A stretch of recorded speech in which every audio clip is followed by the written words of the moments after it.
So hello, welcome back to the Nourishing Lives, One Bite at a Time podcast. So for those who are new to our podcast, I'm Allison from Google, an AI kitchen assistant platform. And together with me is the co-host, Primie from Stellar Eat, a platform for special dietary eater. Our podcasts are about the relationship between food and health and the lifestyle, everything in between. And in the podcast today, joining us is Dr. Jennie Ding from Cal Health Canada. So Jennie, it's so great to have you on our podcast. Thank you very much Welcome. for having me. Thank you. So Jennie, your story of reversing pre-diabetes is so powerful. So what is your wake-up call moment that makes you take the health into your own hands and ultimately start the Cal Health Canada? Yeah, great. Thank you very much. A little bit of background by myself. So my name is Dr. Jennie Ding. I am a family physician in Canada that specializes in metabolic health for blood sugar and gut health and performance around athletes. And so this was a couple of years ago, I was already working as a lifestyle medicine physician. This was kind of during that COVID era, and I was having a bunch of vague symptoms of feeling brain fog, poor sleep, tired all the time, hormone imbalance, cravings, feeling hungry all the time, all these things. And it wasn't until I had enough of those symptoms together that I thought, okay, maybe it's time for me to go and get some lab tests done to figure out what my blood sugar is, cholesterol, some of these things, etc. And so I went to my family physician, got some lab tests done, and I was surprised to find that I was actually pre-diabetic.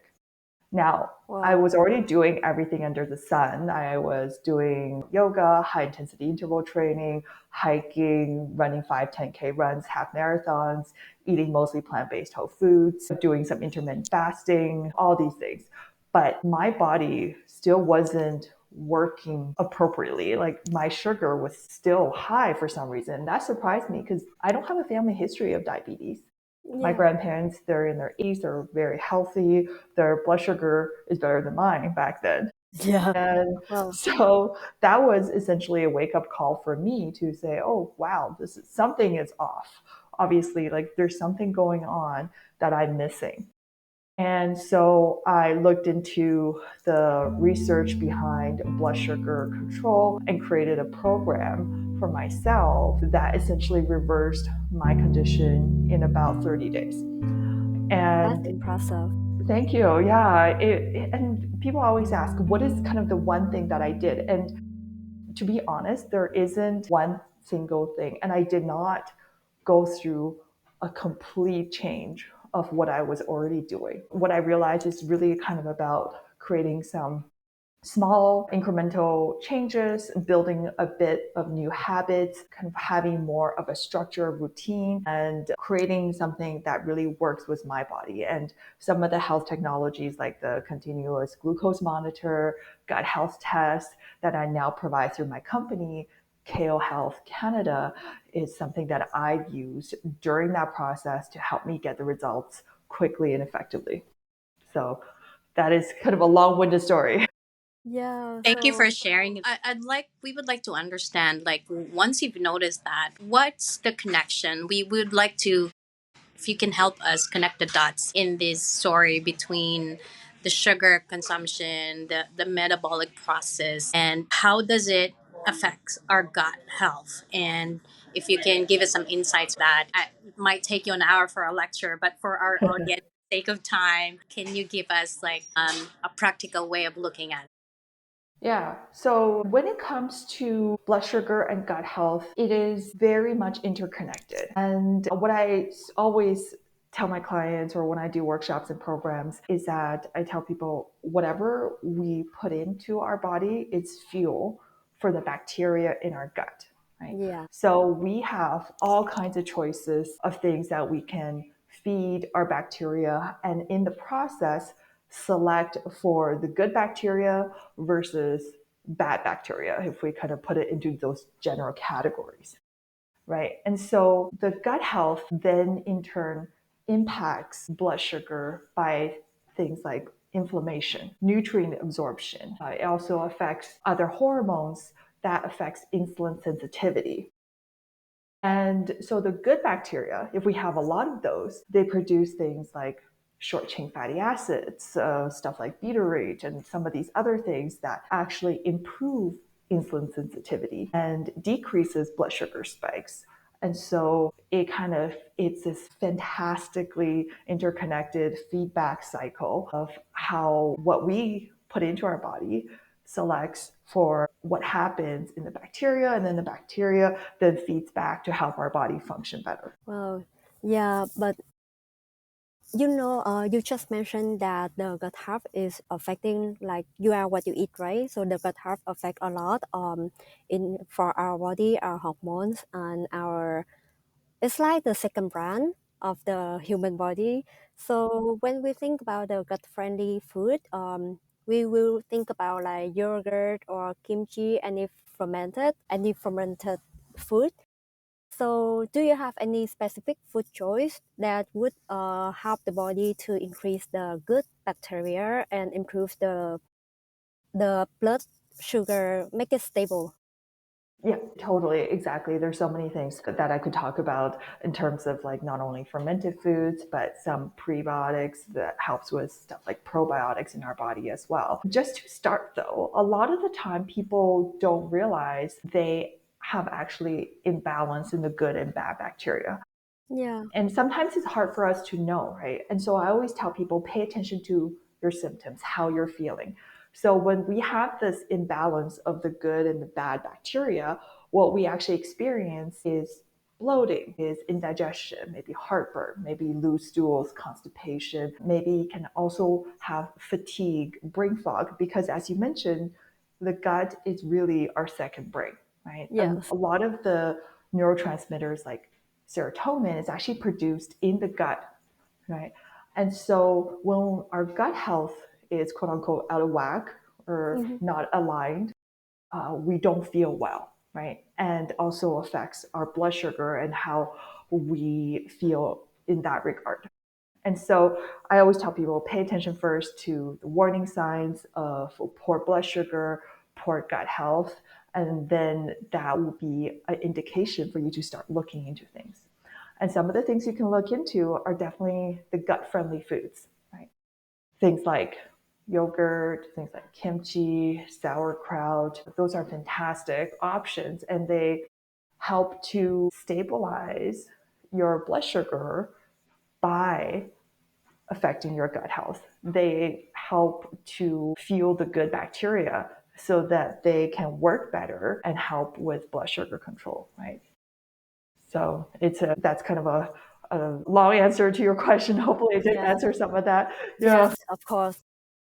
Well, I want to tie up to that. You mentioned early on in our podcast recording about fasting, and then since we have already talked about gut friendly food, how does intermittent fasting come into play when it comes to this connection between sugar and doing this reset in our gut system? Yeah, fasting has really become a very popular topic in the last couple of years. People sometimes get confused or they feel overwhelmed in terms of, oh my gosh, I I have to do fasting, or like where do I start, or how long should I go for fasting? How does this affect me? So fasting has definitely some real benefits when it comes to insulin sensitivity, but it's definitely not one size fits all.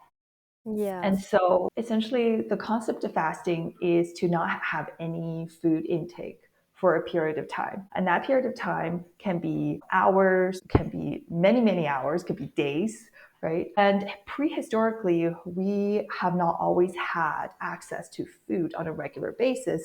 So fasting was kind of part of our normal life, our normal routine. But Yes. now we have food 24/7 around the clock. You can order DoorDash, Uber Eats, whatnot, right? And True. so really our habits, our food environments have changed in that we don't necessarily need to fast, right? We could snack all day. And so for people who are thinking about fasting, I always just recommend Start off with the basics. Just aim for 12 hours, right? Because if you finish dinner at, say, I don't know, 6 p.m. or 7 p.m., you're going to have enough fuel on board in your body to carry you through the night. You don't necessarily need to snack or eat and then wake up, have breakfast the next day, right? That would kind of be the simplest way to start. And starting that way is pretty much safe for everybody, right? If you have diabetes, prediabetes, some of these other health conditions, especially if you're on medications for things like blood pressure, blood sugar, whatnot, it's always good to consult with a health care provider who is familiar with fasting, who's familiar with some of these things to make sure you're doing it safely, especially if you're on medications. Now, for other people who wants to do fasting, there are lots of ways to do a bit prolonged fasting. For some of my clients who are interested in improving their athletic performance, there are ways to actually hack your body so that you can use fuel more efficiently. But that's a bit more in a nitty-gritty sense, a bit more nuanced for their goals, right? So Yes. the general population starting out 12 hours is a basics, and that should be okay for most people. Yeah.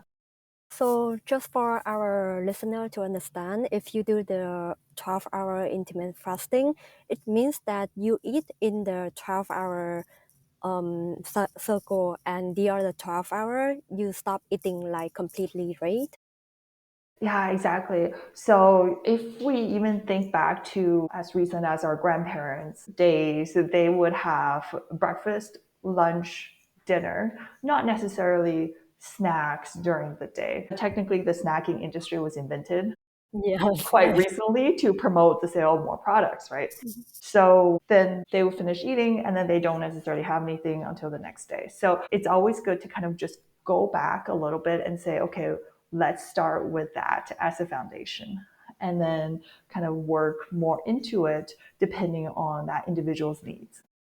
So, what do you think about like combining the intermittent fasting with the gut-friendly food like yogurt or probiotic, prebiotic, for example? You know the probiotic, prebiotic is now all over the places. So, is it a marketing part or is it really like supporting your gut health? Yeah, so you are 100% correct. There are all these brands of supplements out there, all these brands of probiotics, digestive enzymes, all these things. And there's definitely a time and place for taking those products. Now, when it comes to the terminologies, I want to kind of give people a breakdown first. So, probiotics refers to the type of strains of bacteria that is good for your gut health. Yeah. Prebiotics is basically the food that they eat, is the food that these probiotics eat so that they can live happily ever after, essentially. Yes. So in terms of the foods for prebiotics, I always just recommend plant-based whole foods as a go-to option. Yeah. So essentially get as much of those products into your body as possible, especially things like onions, garlic, oats, some of these products that's categorized as a lume in terms of the onions and garlic, etc. And they have a lot of good prebiotics for your gut. Of course, the stuff that you mentioned, fermented foods like kimchi, yogurt, sauerkraut, they have probiotics in them because they're fermented through the fermentation process. That's what the bacteria is doing. They also have some prebiotics that's still left over as well, right? So those foods are good.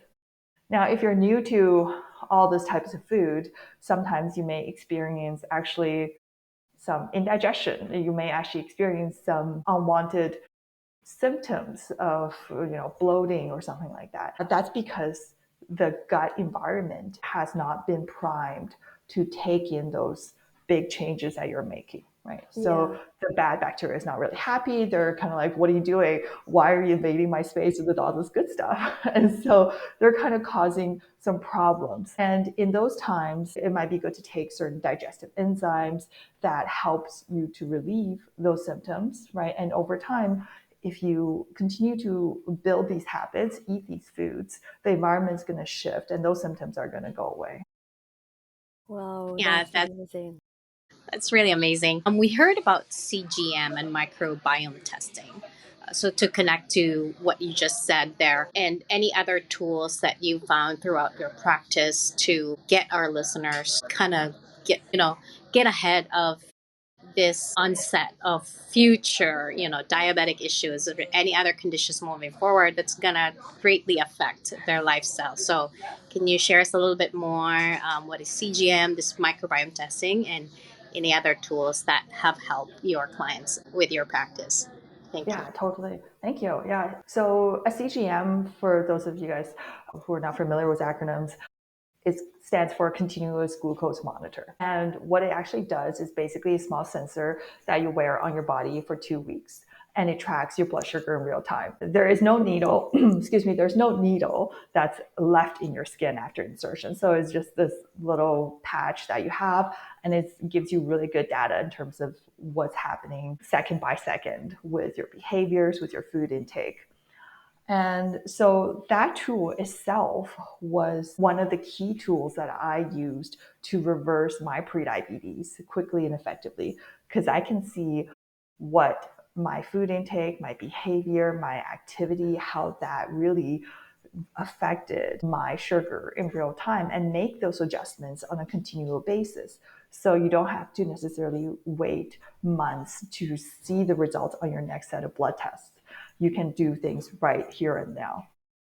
And so that is a tool that I still leverage heavily, still provide accessible to my clients in my programs, in my workshops, so that we can kind of go through and make things 100% tailored and personalized to that person, whether they are diabetic, pre-diabetic, or if they're healthy and just want to really keep their blood sugar in an optimal range so that they can achieve their athletic performance goals. Because the narrower your blood sugar is in that optimal range, the better you're actually going to feel in a lot of ways. And so that's one of the two tools. The second tool is the gut health microbiome testing. And right now, it's kind of all the hype out there.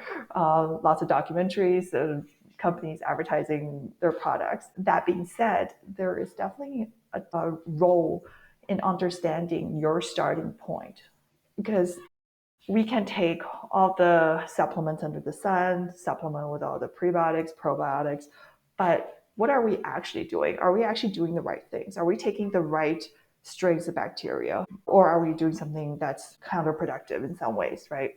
So the testing sets the foundation of your starting point, not Joe's, not Karen's, but your starting point. And that is the way to then figure out, okay, what are you actually missing in this specific point in time, that then we can work towards fixing in a most effective way possible so that you can feel better fast, right? Mm-hmm. Oh, that's amazing.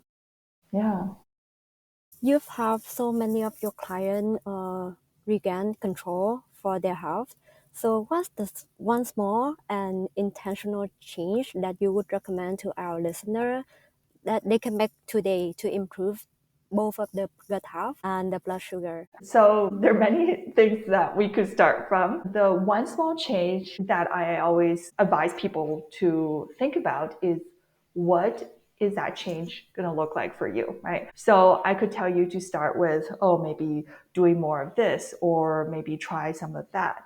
But if that is too difficult of a hurdle for you to start right now, based on where you're at mentally, in terms of your mindset, resources, your schedule, if you're like in terms of your busyness, all this stuff, that may not work for you, right? So I always work with clients to figure out, okay, what is the one change that you can start right now that's easy, that's simple, that you can actually integrate into whatever you're already doing. So it's really about taking small steps and building on that foundation. So for some people, it might be eating more gut-friendly foods like sauerkraut, kimchi, yogurt. Add in to one meal a day for those components. For other people, it might be going for a short 10-minute walk around the block after eating your meals to help with the blood sugar spike if you're already into doing activity, right?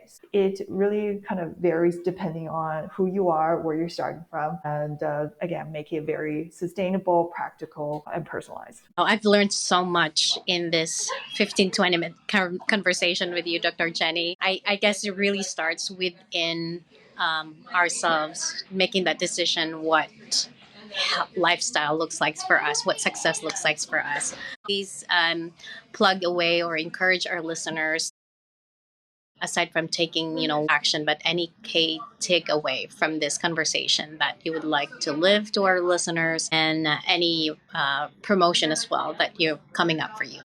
Yeah, thank you. So when it comes to gut health, blood sugar, there's a lot of information out there, and a lot of the time it can be quite confusing. So what I tend to do is to provide people with evidence-based, scientifically backed information to point them in the right direction and to make it easily accessible, easily understandable for people, so that you're not confused and you know what to do. And you're also given access to these tools like the continuous glucose monitors, the gut health testing kits, to guide you along this process from somebody who has been there, myself, right? And so in terms of some workshops or opportunity that's coming up, so this year we are launching a Performance Nutrition Pro program for my athletes out there who wants to take their performance to the next level, whether you're a marathoner, if you're on a sports team, whatnot. So it's really kind of about figuring out your blood sugar range, blood sugar optimization for your performance so that you can hit your goals. So that is already in the works. If you want to join the waitlist, you can log on to the website, performancenutritionpro.com. All one word. And in the meantime, we still have our two main offerings. So one is a 2-week reset, leveraging the continuous glucose monitor and personalized visits with me to review your data to get you your sugar under control quickly in just 2 weeks. And the second is the gut fix package for the microbiome gut health testing piece, and also personalized one-to-one visits with me to get you on the right track for your digestive health. And both of those are available online on my website, kalehealth.ca, kale like the vegetable, kalehealth.ca. Yeah. And you can sign up, join the wait list, and we'll notify when the spot is open for those. Thank you. I will definitely join the waitlist after this podcast. Yeah. Yeah, so Dr. Jennie, thank you so Thank much. you so much. Thank you very much. Thank you so much for sharing those information so that ourselves, and our listener can improve their gut health, like in the small action, like small one action at a time, so that we can live healthier and better. So for our listener, if you are interested in the program that Dr. Jennie provided, you can log on her website, telehealth. I will definitely share the website and her LinkedIn right on the caption to make sure that you don't miss anything. So once again, thank you, Dr. Jennie, for joining our podcast Thank you, today. Dr. Jennie. Thank you, Allison. We'll see you next time. Thank you very much. Take care. Bye.